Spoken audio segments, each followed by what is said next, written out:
Salut à tous, on se retrouve aujourd'hui pour l'épisode 1215 du Zap Image. Donc aujourd'hui on a dépassé la barre des 345 000 abonnés sur la chaîne. Donc merci à vous d'être aussi nombreux à me suivre tous les jours.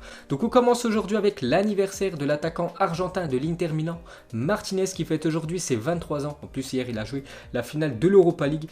Il a vraiment passé à côté de sa finale parce que regardez ses stats hier, très moyen la prestation de Martinez. Mais il fête aujourd'hui son anniversaire. Donc bon anniversaire à lui.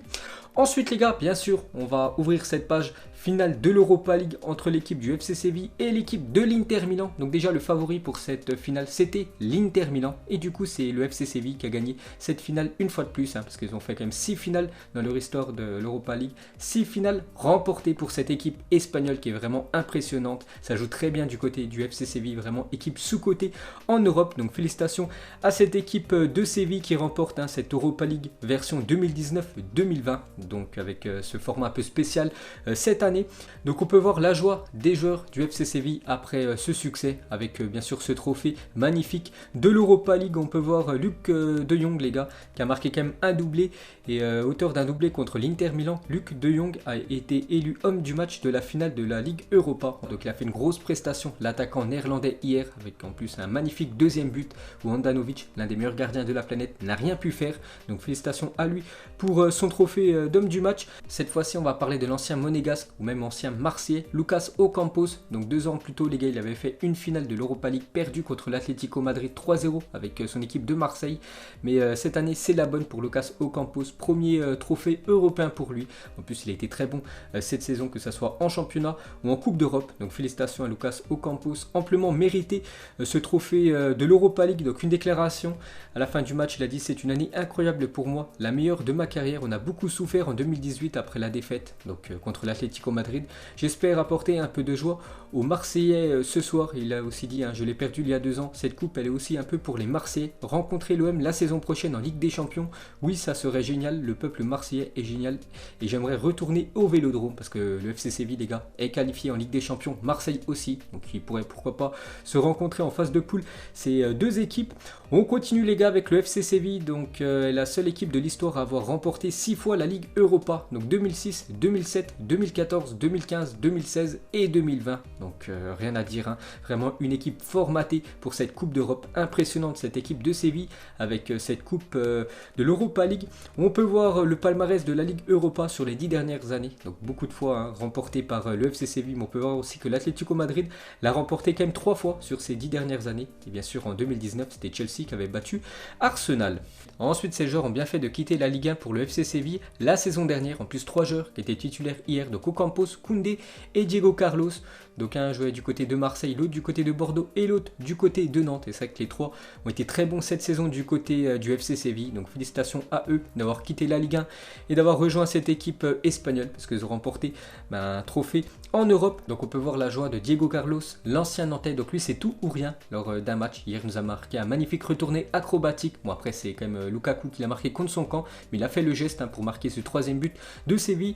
Mais de temps en temps il pète un peu un câble et il permet aux équipes adverses d'obtenir des pénaltys parce que Carlos a concédé 3 pénaltys cette saison en Europa League contre Wolverhampton, Manchester United en demi-finale et l'Inter Milan en finale. Il faut faire attention parce que voilà, chaque fois il concède des pénaltys, mais heureusement qu'il a une bonne équipe parce que Séville à chaque fois retourne le match. Ensuite cette fois-ci on va parler de Jules Koundé, ancien défenseur de Bordeaux, défenseur français hier qui nous a fait une finale exceptionnelle. En plus il a fait un sauvetage sur la ligne en toute fin de match. Il a permis à son équipe de Séville de garder ce résultat de 3-2. Donc grosse prestation de Jules Koundé hier. Il a fait aussi une très belle saison du côté de Séville. Ensuite, pour continuer avec cette équipe du FC Séville, a rendu hommage aux légendes du club José Antonio Reyes, décédé l'année dernière d'un accident de voiture, et Antonio Pierre après leur sacre en Europa League. Donc très bel hommage de cette équipe espagnole. On va parler cette fois-ci de l'entraîneur Julen Lopetegui hier qui a fondu en larmes. L'ancien entraîneur de la sélection espagnole. Donc la drôle de trajectoire de Julen Lopetegui ces dernières années. Donc le 12 juin 2018 signe au Real Madrid. 13 juin 2018 viré par la sélection espagnole parce qu'il avait rejoint le Real Madrid alors que c'était l'entraîneur de l'Espagne. Donc le 29 octobre 2018 viré du Real Madrid à cause des mauvais résultats. Donc il avait resté seulement quelques mois du côté du Real Madrid. Ensuite il signe au FC Séville et hier il remporte l'Europa League. Donc voilà le parcours très surprenant de cet entraîneur espagnol. Ensuite, regardez la une aujourd'hui du journal Marca et ça parle bien sûr de cette victoire du FC Séville contre l'Inter Milan 3-2 avec ce gros numéro 6 en parlant des 6 titres remportés par cette équipe andalouse.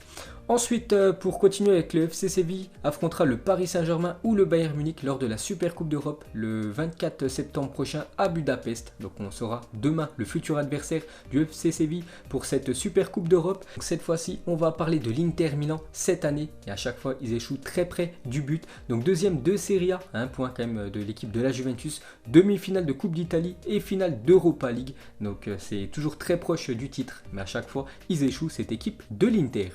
Ensuite, pour continuer avec les clubs italiens, aucun club italien n'a remporté l'Europa League depuis 1999. La dernière équipe italienne, c'était l'équipe de Parme qui avait gagné contre l'équipe de Marseille en 1999. Cette Europa League, depuis, jamais une équipe italienne a remporté cette C3. Ensuite les gars, on va parler de l'attaquant belge qui nous a fait une saison quand même exceptionnelle, Romelu Lukaku, encore buteur hier. Donc Lukaku inscrit 34 buts, toutes compétitions confondues pour une première saison avec l'Inter Milan. Il égale ainsi le record de R9 de 1998. Donc on peut voir les stats de Lukaku, 51 matchs disputés, 34 buts, 6 passes décisives. Et Ronaldo, donc R9 avec l'Inter en 97-98, donc 47 matchs disputés, 34 buts et 5 passes D, pour vous dire la saison exceptionnelle de l'attaquant belge. Ensuite, pour continuer avec lui, donc un record historique. Donc Lukaku a marqué lors de 11 matchs consécutifs en Europa League. Jamais c'était arrivé dans l'histoire de cette compétition qu'un joueur marque lors de 11 matchs consécutifs. Maintenant, chose faite avec l'attaquant Lukaku. Ensuite, on va parler du défenseur uruguayen Diego Godin est le premier défenseur à marquer en finale de C1 en 2014. C'était contre le Real Madrid et en finale d'Europa League en 2020. Donc hier contre l'équipe de Séville, l'Uruguayen est le 6e joueur au total à réaliser cet exploit. Mais quand même le premier défenseur à faire cet exploit marqué en finale de Ligue des Champions et en finale d'Europa League. On peut voir sinon la liste des joueurs qui ont déjà réussi cet exploit.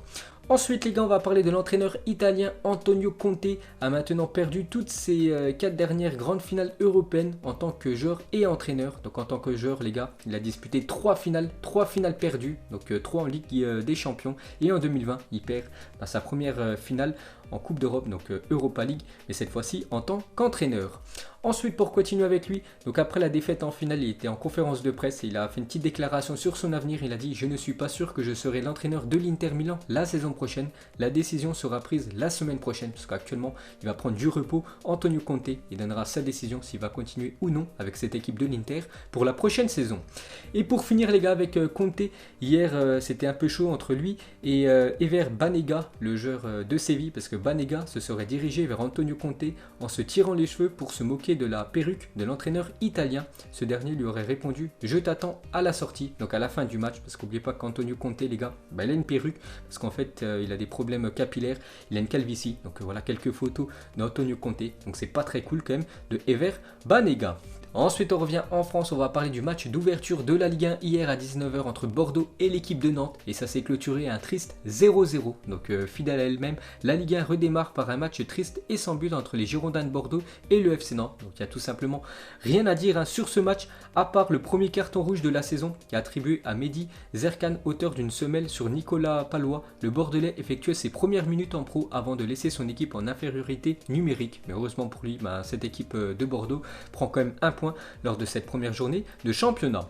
Et pour finir avec cette Ligue 1, quelques statistiques sur son histoire. Donc n'oubliez pas que le club le plus titré du championnat français, c'est l'équipe de l'AS Saint-Etienne, 10 titres. Donc le Paris Saint-Germain, 9 titres. Donc s'ils gagnent la Ligue 1, ils seront au même niveau que l'AS Saint-Etienne.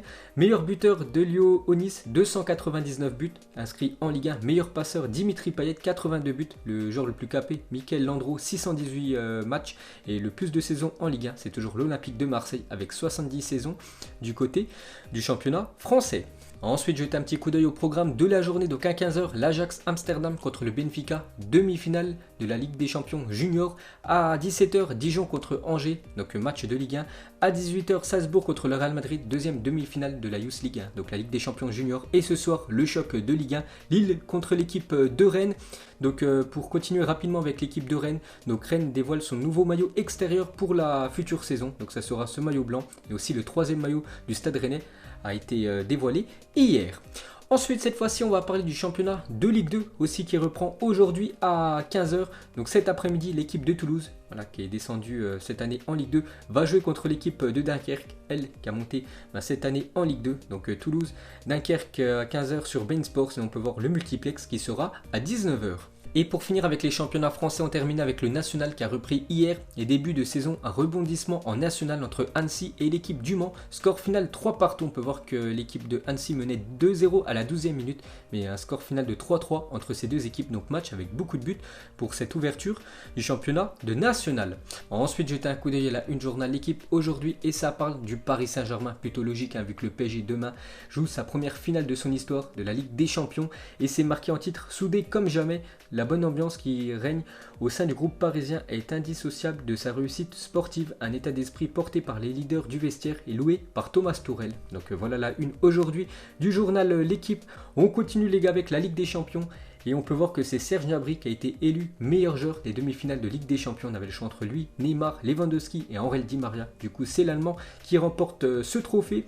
On va parler les gars d'une petite info sur Thilo Kehrer et Serge Gnabry. Donc lors de Paris Saint-Germain-Bayern, il y aura un duel dans le match. La sœur de Thilo Kehrer, Sarah, a eu le cœur brisé par Serge Gnabry. C'est son ex tout simplement. Donc ne soyez pas étonnés si Thilo Kehrer lâche un tacle au niveau de la gorge à Gnabry. Donc il y aura une petite info sur Kehrer et Serge Gnabry. On continue les gars avec deux grands copains qui vont se rencontrer demain. Donc c'est Neymar et Coutinho, amis depuis plus de 10 ans. Neymar et Coutinho vont se retrouver dimanche en finale de Ligue des Champions. On peut voir voilà, qui se connaissent depuis pas mal de temps. Ils jouent les deux en sélection brésilienne et demain les deux vont s'affronter. On continue les gars avec une déclaration de Frank Beckenbauer, ancien très grand joueur de la Mannschaft, l'équipe allemande. Il a dit: j'ai regardé les matchs du PSG, c'est une sacrée équipe, ça sera le match le plus difficile de cette saison de Ligue des Champions. Je ne trouve aucun point faible dans l'équipe. Donc voilà ce qu'a dit Frank Beckenbauer. Bien sûr, il va soutenir l'équipe du Bayern, mais il dit que le Bayern va vraiment galérer contre cette équipe du PSG. N'oubliez pas quand même que le Bayern est favori pour cette finale. Ensuite les gars, on va parler de Kylian Mbappé. Donc hier j'avais dit, c'était toujours pas officiel, mais j'avais dit qu'il y avait des chances que Kylian Mbappé joue avec une paire de crampons en hommage à Franck Ribéry pour cette finale de Ligue des Champions. Et il l'a confirmé hier sur ses réseaux sociaux. Donc il a dit: en 2008, mes parents ont économisé un quart pour m'offrir la première édition de la Mercurial Pink Panther portée par le grand Franck Ribéry. Désormais en 2020, je porterai la nouvelle version lors de la finale de Ligue des Champions. Donc voilà, demain il jouera avec ses crampons roses Kylian Mbappé, puisque Franck Ribéry les avait portés à l'époque. Et vu que c'est un grand fan de Ribéry, il veut rendre hommage à l'ancien joueur du Bayern.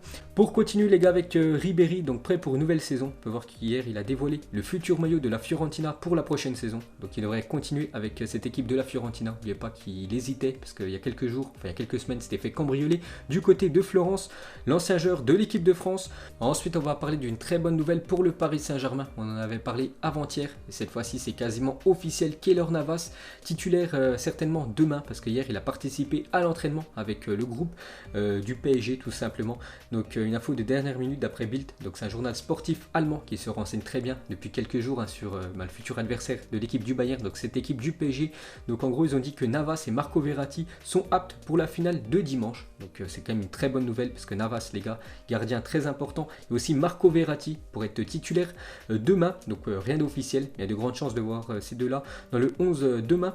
Ensuite, pour continuer avec le Paris Saint-Germain, on peut voir que le profil de Benjamin Pavard intéresse le directeur sportif du Paris Saint-Germain, Leonardo, le français qui pourrait répondre à la politique de francisation. Donc en fait, recruter des joueurs français dans cette équipe du PSG, souhaité par la direction du club, figure dans une shortlist au poste de latéral droit, parce que vous savez qu'actuellement le latéral droit du côté du PSG c'est Thilo Kehrer et c'est quand même pas ouf. Et surtout Thomas Meunier a quitté le club il y a quelques semaines.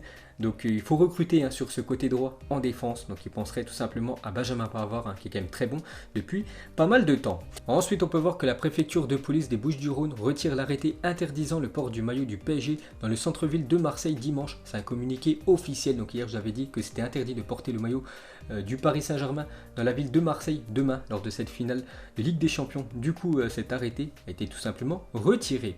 Ensuite, une déclaration de la ministre des Sports, elle a dit il faut que tous les Français soient derrière le Paris Saint-Germain demain, c'est important, je appelle à la conscience et à l'enthousiasme de tous les Français pour le football et même à Marseille, ce serait bien qu'on soutienne le Paris Saint-Germain. Bon après ça m'étonnerait que les supporters de Marseille soutiennent l'équipe du Paris Saint-Germain demain lors de cette finale de Ligue des Champions. Mais voilà la déclaration de la ministre des Sports. Ensuite, saviez-vous, donc si Neymar marque demain face au Bayern Munich, il deviendra le 3e joueur de l'histoire à marquer lors d'une finale de Ligue des Champions avec 2 clubs différents après Cristiano Ronaldo, donc avec l'équipe de Manchester United et l'équipe du Real, et Mario Mandzukic, lui avec l'équipe du Bayern et l'équipe de la Juventus. Ensuite, pour continuer avec la Ligue des Champions, mais la future Ligue des Champions pour la prochaine saison, on peut voir que les chapeaux 1 et 2 de la future LDC sont presque connus. On peut voir le chapeau 1, on peut voir bien sûr le Paris Saint-Germain dans ce chapeau 1, avec aussi Séville et le Real Madrid. Donc le Real vainqueur de la Liga, Séville vainqueur de l'Europa League. On peut voir le chapeau 2, on peut voir que l'équipe du Barça et l'Atlético seront dans ce chapeau 2. Et pour finir ce Zap Image, mettez-moi en commentaire pour vous le classement de la Ligue 1 saison 2020-2021 selon vous. Donc on va juste parler du podium, on va pas parler des places relégables. Donc pour moi, déjà en première position, sans surprise, le Paris Saint-Germain. En deuxième position, je mettrai l'Olympique Lyonnais qui va vraiment se concentrer à 100% sur le championnat, vu qu'ils sont qualifiés en aucune Coupe d'Europe. En troisième position, je mettrai l'AS Monaco. Donc voilà les gars, la fin de ce Zap Image 1215. Donc si ça vous a plu, un petit like et je vous ferai l'épisode 1216 demain. Donc moi je vous laisse et je vous dis à la prochaine comme d'habitude. Ciao à tous.